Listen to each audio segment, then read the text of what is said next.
Bonjour à tous, j'espère que vous allez bien. On se retrouve pour le brief du mercredi 30 août 2023. On parlera bien évidemment de la victoire de Grayscale contre la SEC et d'éventuels ETF à venir. Je vous donnerai un petit peu mon avis sur tout ça.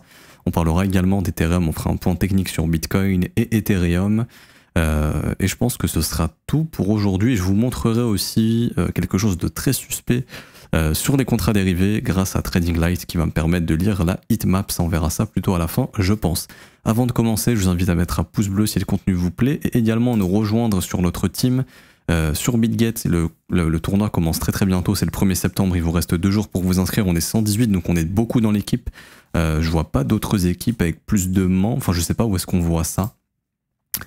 Mais du coup, vu qu'on est beaucoup, je pense pas qu'il y ait beaucoup de teams avec plus de 100 membres, on a vraiment beaucoup de chances de gagner. Donc plus vous êtes nombreux à nous rejoindre, plus on risque de gagner. C'est gratuit pour rejoindre le tournoi. Si on gagne, tant mieux. Si on perd, on perd rien. Il n'y a pas d'argent à perdre, il n'y a que de l'argent à gagner et du cash prize à se partager. Donc c'est assez cool. Il y a 50K ici pour le tournoi spot. Ça commence dans 1 jour et 17 heures. Donc vraiment, c'est les derniers moments pour que vous puissiez nous rejoindre. Si c'est pas le cas, vraiment, n'hésitez pas à nous rejoindre. C'est gratuit. Et si vous n'êtes pas encore inscrit sur BitGet, vous pouvez le faire avec notre lien en commentaire épinglé pour nous rejoindre. Alors du coup, le Bitcoin, et bien sûr Grayscale qui a gagné contre la SEC, donc pour moi ça ouvre définitivement les portes à un ETF sur le Bitcoin. Pour moi la SEC ne peut plus refuser les ETF, donc déjà c'est une bonne chose. On sait qu'il y a 99% de chances maintenant que l'ETF spot sur le Bitcoin y passe, ok. Maintenant, est-ce que Grayscale sera le premier? J'en doute, ok. Je pense toujours que BlackRock seront les premiers à obtenir leur ETF. Maintenant, la question qu'on peut se poser, c'est est-ce que la SEC est en mesure de pouvoir repousser l'ETF après la prochaine deadline? Je m'explique. Tant que Grayscale n'avait pas gagné, personnellement, je pensais que l'ETF de BlackRock serait accepté entre janvier et mars. Pourquoi? Parce que la 3e deadline de l'ETF de BlackRock pour être accepté ou rejeté, c'était le 15 janvier. Le 17 octobre, ça me paraissait trop tôt. Et la dernière deadline, c'est le 15 mars. Du coup, vu que, on va dire, allez, il y a 90% de chances que l'ETF passe maintenant, en tout cas, ce serait un non-sens de Grayscale gagne contre la SEC en procès, mais la SEC continue de refuser les ETF spot, ça n'a pas trop de sens. Par contre, le fait que BlackRock ait son ETF avant Grayscale, ça probable. Je pense que BlackRock va pas lâcher l'affaire et va tout faire pour avoir son ETF en premier. Du coup, c'est ce qui fait que personnellement, on avait une 3e et une dernière deadline. En gros, l'ETF de BlackRock, il va arriver quoi qu'il arrive, s'il est accepté, mais maintenant il y a 90% de chances que ce soit le cas, avant le 15 mars. Ok, c'est la dernière deadline. Donc on sait déjà que avant l'halving du Bitcoin, on a de grandes chances d'avoir un ETF sur le Bitcoin qui soit accepté et tous les autres qui puissent suivre derrière, à moins qu'il y en ait certains qui soient refusés. Ok. Maintenant, vu que Grayscale a gagné son procès, peut-être que Grayscale va justement derrière faire une demande officielle pour avoir le transfert du GBTC en spot, enfin en ETF spot. Et à ce moment-là, est-ce que ça, du coup, ça permettrait à l'ETF de BlackRock d'arriver plutôt avant la prochaine deadline qui sera le 17 octobre? Donc en fait, est-ce qu'on va pas avoir un ETF là dans ces 4 à 8 prochaines semaines qui arrive? C'est une question que je me pose, on pourrait même dire 4 à 6 semaines. Encore une fois, si demain Grayscale propose son ETF, la dernière deadline, ce serait genre pour mai 2024 ou juin 2024, un truc comme ça. Donc au final, BlackRock ne se sentirait pas trop menacé. Donc prochaine deadline le 17 octobre. Si ça passe pas le 17 octobre, en fait, la SEC a 3 possibilités. L'approuver, le rejeter définitivement, ou, chaque fois j'oublie le terme en français, je le connais en anglais, le delayed, donc en gros lui donner un délai supplémentaire, le repousser tout simplement. Donc soit l'approuver, le rejeter ou le repousser. Précédemment, ils l'ont repoussé. Il y avait une précédente deadline ici qui était... Ah pardon, non, j'ai oublié, il y a une deadline le 2 septembre, j'ai complètement oublié. Il y a la deadline du 2 septembre. Pour moi, il y a peu de probabilité, franchement, que ça passe le 2 septembre, honnêtement, parce que même si demain Grayscale fait une demande d'ETF officielle, ça passera pas en 3 jours, hein. Ça mettra des mois avant d'être accepté. Un ETF, ça met plusieurs mois avant d'être accepté. Donc le 2 septembre, probablement, pas rejet ni approbation, mais on repousse. Après, du coup, est-ce que ça arrivera le 17 octobre? À voir. Je vous rappelle qu'il y a quelques semaines, il y avait les insiders de BlackRock qui disaient que ça arriverait probablement dans 4 à 6 mois, donc c'était prévu pour cet hiver. Donc c'est pour ça que je reste sur cette target entre janvier et mars. Après, voilà, si c'est accepté avant, tant mieux. Ça se trouve, là, ça va être accepté avant le 2 septembre. Mais déjà, le 2 septembre, donc c'est quand vendredi 1er, samedi 2. Donc normalement, on est censé avoir une réponse avant le samedi 2, soit pour un rejet, enfin pardon, une approbation ou on repousse. Le rejet, j'y crois zéro, je pense vraiment pas que la SEC va oser rejeter l'ETF de BlackRock. Donc elle va le repousser probablement. À voir comment le marché va réagir en fonction de ça. Par contre, s'il a accepté, là c'est exceptionnel et probablement qu'on ira chercher au-dessus des 32 000 $ assez rapidement. On fera une deuxième jambe haussière qui ira pousser plus haut. Ça, je vous expliquerai pourquoi techniquement, si jamais ça arrive. Ok. Donc voilà. J'avais complètement oublié, mais le 2 septembre, on a une nouvelle deadline. Donc soit on est repoussé, soit on est approuvé. Et après, la prochaine deadline, ce sera en octobre. On a augmenté les probabilités d'avoir l'ETF avant le 17 octobre grâce justement à la victoire de Grayscale contre la SEC.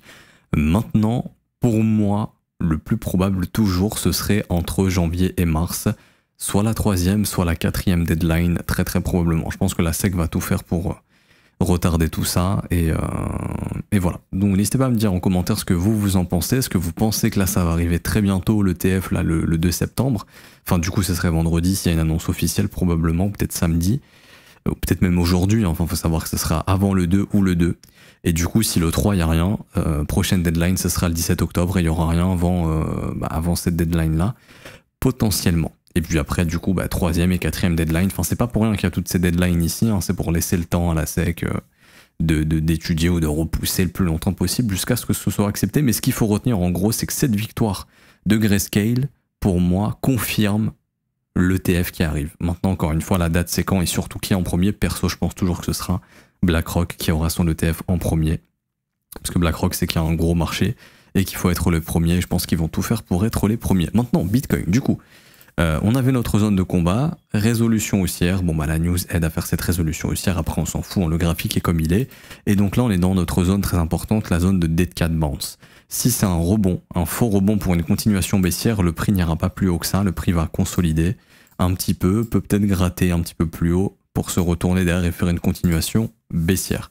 On est dans une configuration, ce qu'on appelle ici premier arrêt ping-pong. On est entre les 38,2 depuis le bottom ici, ok, et les 38,2 depuis le top.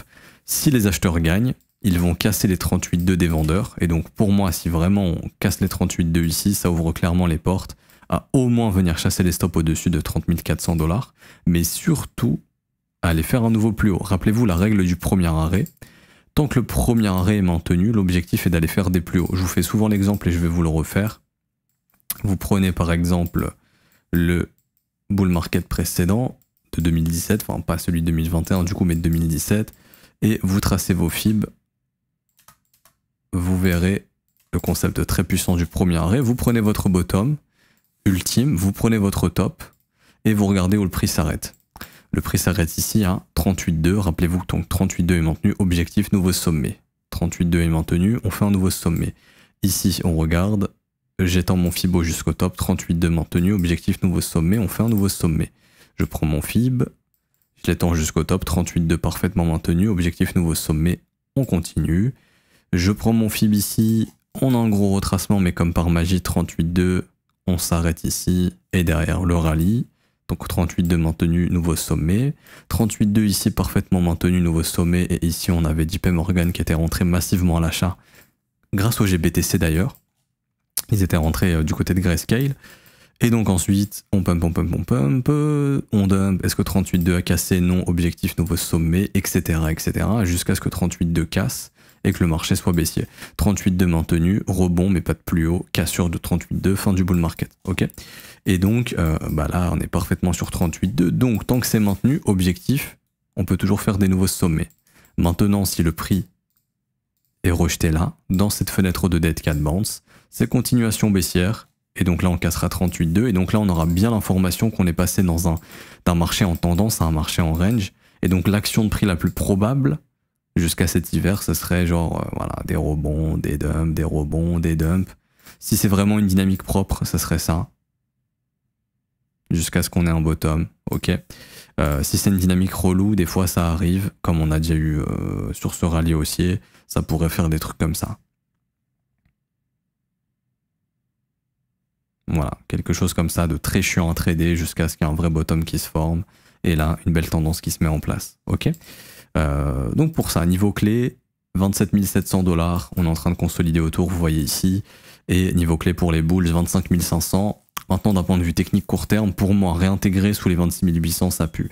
C'est-à-dire que si on retourne sous 26 800, on réintègre le range et ça sent la cassure baissière derrière. Faut surtout pas retourner sous les 26 800 $. La cassure du range ici qu'on a eu là, faut surtout pas retourner sous ce niveau. Si le Bitcoin retourne sous ces niveaux, ça sent vraiment pas bon, ok? Et derrière, ça sentira un nettoyage de tous les stops qu'on a laissé traîner ici pour aller faire un plus bas.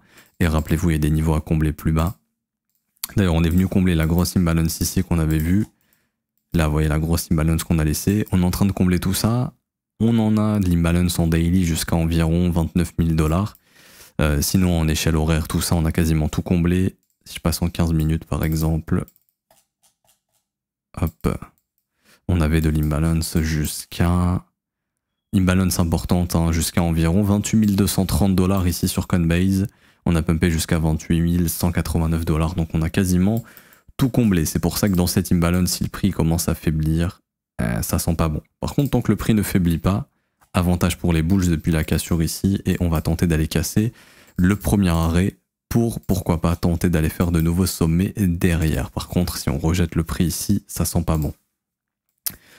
Pas grand chose à dire de plus pour Bitcoin d'un point de vue technique. Moi, ce qui m'intéresse, c'est au niveau de Deribit ici, qui est un exchange majoritairement utilisé par des market makers et des whales, qui est pas super connu du grand public, qui est aussi l'exchange qui propose le plus gros open interest du niveau aux côtés des options.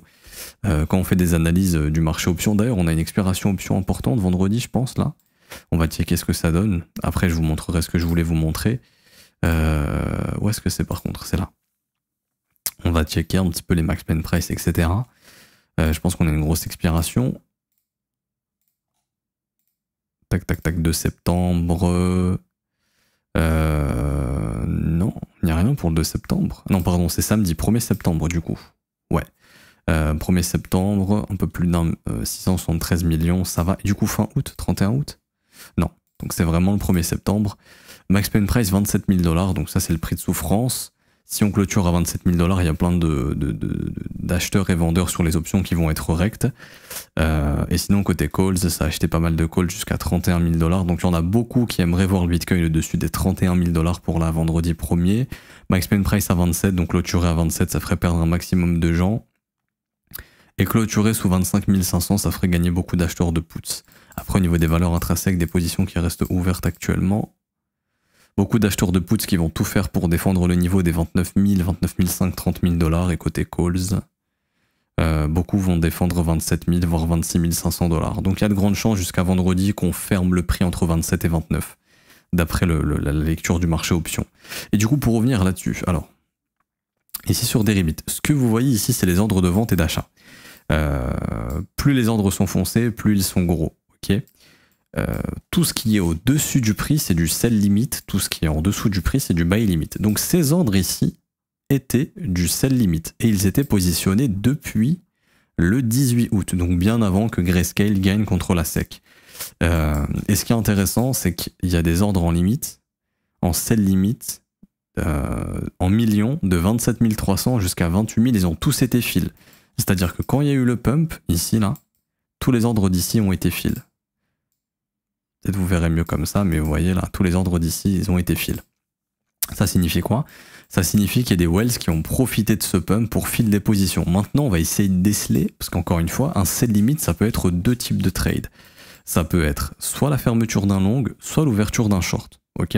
Donc par exemple, j'ai long ici, donc eux, vu qu'ils ont posé leurs ordres depuis ici le bottom d'ailleurs. Donc soit ils ont été fill à l'achat et immédiatement ils ont mis leurs ordres de TP, ok. Soit tout simplement ils ont été fill à l'achat ici et là ils veulent ressortir en vente. Ou alors tout simplement ils veulent short. Et donc pour savoir ce qui a été fait, enfin pour essayer de déceler ce qui a été fait, c'est très simple, on va se servir de l'open interest. Et donc on regarde ce qui se passe au niveau des liquidations et au niveau de l'open interest. Les ordres ont été fill ici, ils ont été touchés, ils ont été fill. L'open interest, il augmente, ok. Donc il y a de grosses probabilités que ces ordres ici n'étaient pas des clôtures de longue, donc du TP de long ou des gens qui sont sortis à perte de leur long, mais plutôt des ouvertures de short. Donc ici on a des grosses whales qui pendant l'événement de victoire de Grayscale contre la SEC, on en profité ici pour filer beaucoup de shorts de 27 300 $ jusqu'à 28 000 $. Et donc là on voit qu'il y a des ordres qui sont en train de se repositionner en mode chasse au stop, des 28 400 jusqu'à peu près aux 28 500 ici. Donc je regarde un petit peu comment réagit le prix sur ces ordres, mais en tout cas pour l'instant on voit que depuis qu'ils ont été files, le prix consolide. Alors, est-ce que ces whales se sont servis de cette bonne news pour filer du short pendant que le marché était euphorique?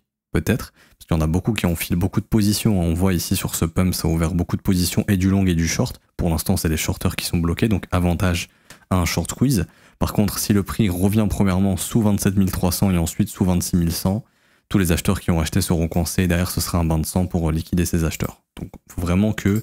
Enfin, déjà réintégrer 26 800 c'est très compliqué pour les acheteurs, mais si on revient sous 26 100 derrière, c'est un bain de sang et ce sera gros nettoyage de tous les gens qui ont acheté ce pump à levier.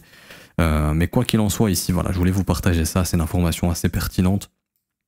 Des ouvertures de short ici probablement en millions ici par des whales qui se sont servis de cette bonne news pour contre-trader tous ceux qui auraient pu se positionner à l'achat. Est-ce que ces whales vont gagner? Encore une fois, on peut pas savoir, mais si le prix se retourne, vous savez que voilà, il y a des whales clairement qui sont positionnés short ici. Ok, pas grand chose de plus à dire pour Bitcoin. Pour Ethereum, rapidement, ici Ethereum plus faible. Ethereum il a vite fait, on va dire, faiblement cassé son range. Il n'a pas réussi à retracer jusqu'au 38.2, donc Ethereum un peu plus faible que Bitcoin. Après c'est normal puisque la news impacte plutôt Bitcoin, hein. C'est lui qui a des risques d'ETF, c'est pas trop Ethereum, enfin des ETF spot.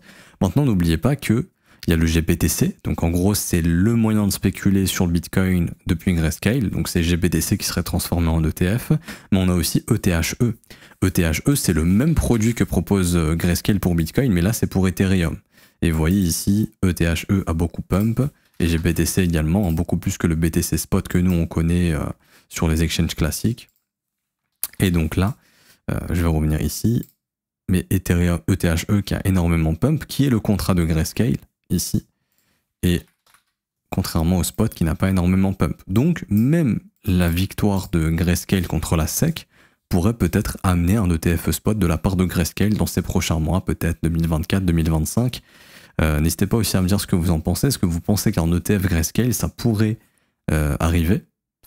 Et du coup, bah aussi BlackRock, hein, qui aurait un marché à conquérir et qui pourrait aussi se présenter pour poser un ETF. Enfin bref, donc tout ça pour, en tout cas, dire ici qu'Ethereum a été plus faible. Et ça s'explique aussi par le fait qu'au niveau des open interest, vous voyez sur Bitcoin, pendant le pump, les open interest ont explosé, donc le mouvement a été soutenu par beaucoup d'acheteurs et aussi des vendeurs qui se sont opposés au mouvement.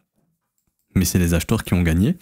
Par contre, sur Ether, on voit que sur le mouvement haussier, l'open interest s'est effondré. Donc sur Ethereum, il n'y a pas eu un énorme intérêt sur le pump, ça a surtout été du short squeeze. Ensuite, l'intérêt, il est venu sur la consolidation du prix. Là, les gens ont acheté et ont vendu, donc les longs et les shorts sont arrivés, mais en retard. Et donc, il faut savoir que si le prix s'installe sous ce rectangle violet sur Ethereum, tous les acheteurs qui sont rentrés ici sont coincés. Et donc là, ça ouvre clairement les portes à un dip. Parce que là, on a squeeze les vendeurs, tous les gars qui sont rentrés ici en long sont coincés. Ce qu'il faudrait, c'est chasser les shorts. Et derrière, si on fait ça, ça ouvre clairement les portes à un bain de sang derrière, puisque bah, tous les gars qui sont rentrés en long ici, les gens qui ont FOMO se feraient punir. Tous les gens qui ont acheté à levier après la news sur Ether se feraient punir, puisque le prix ne trouverait pas de relais acheteur ici. Ok. Si on s'installe au-dessus du rectangle violet, tous les gars qui ont shorté ici vont se faire défoncer, donc ça ouvre les portes à un squeeze vers les 1800 $. Ok. Et donc pour revenir sur Ether, ce que vous devez absolument surveiller, ici, c'est est-ce qu'on va réintégrer le range ou non. Ether qui retourne sous les 1680 $, franchement c'est pas bon signe puisque ce serait une réintégration du range. Et vous vous rappelez ce que je vous disais lundi, deux types de trades, ceux qui vont shorter le haut du range, le range classique, acheter et vendre les breakouts, donc quelqu'un qui achète les breakouts, et le gars qui attend la déviation et short la réintégration. Ok, c'est-à-dire on prend les stops, on fait un fake out, on bloque tous les acheteurs qui ont acheté le breakout, et derrière on nettoie ça dans l'autre sens. Et donc ça serait une opportunité de short. Si Ethereum réintègre, franchement c'est vraiment pas bon signe. Et très généralement un range qui casse et qui réintègre, casse définitivement dans l'autre sens. Donc ça voudrait dire réintégration et cassure dans l'autre sens pour une continuation baissière. Si on ne réintègre pas, on reste dans un environnement bullish et donc là Ethereum peut pousser plus haut jusqu'au 1800 et pourquoi pas carrément, si vraiment on a du jus, tenter d'aller pousser tous les stops, d'aller chasser tous les stops qui sont au-dessus des 1947 $.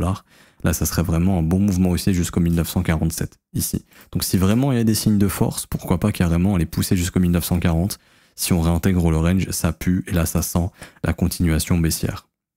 Donc l'acheteur qui attend la force, qui montre bien qu'on réintègre pas, et qui là par exemple peut passer long avec une invalidation sous les structures pour tenter d'aller pousser jusqu'au ici aux 1950 $ à peu près, et puis le gars qui lui attend de voir si ça faiblit, comme ça, qui peut rentrer short, invalidation ici pour pousser le marché plus bas, chasse au stop de tous ces creux accumulés ici pour pousser le marché au moins jusqu'au sous les 1550 $, et d'un point de vue technique, je vous donne même un niveau clé qui demande à être testé,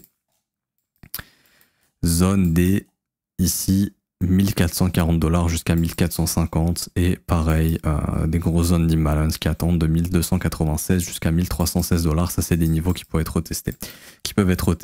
Ok. Donc voilà, pas plus de choses à dire pour Ethereum. Je pense qu'on va s'arrêter ici pour aujourd'hui. C'était une update assez rapide pour vous tenir au courant. Si ça vous a plu, n'hésitez pas à mettre un petit pouce bleu, à vous abonner, ce n'est pas déjà fait. Également, rejoindre notre équipe sur BitGet, c'est gratuit. Et plus vous êtes nombreux, plus on a de chances de gagner le tournoi. Il y a 50 cases partagées, du coup c'est très intéressant. Il vous reste moins de 2 jours pour vous inscrire, vraiment dépêchez-vous.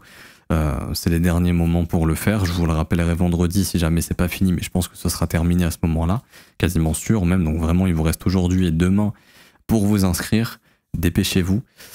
Si vous voulez rejoindre l'école et vous former, avoir accès au brief privé que je fais avec les élèves et avoir accès à toute la formation qui est composée de tous les cours écrits, il y a 7 modules ici. Les modules sont composés de cours qui vous apprennent tout, l'analyse technique, l'order flow, la lecture du marché option, créer votre plan, comprendre la stratégie des marchés, créer vos stratégies d'investissement. Il y a absolument tout dans la formation, tout de A à Z. Si vous êtes débutant, ça vous apprend tout.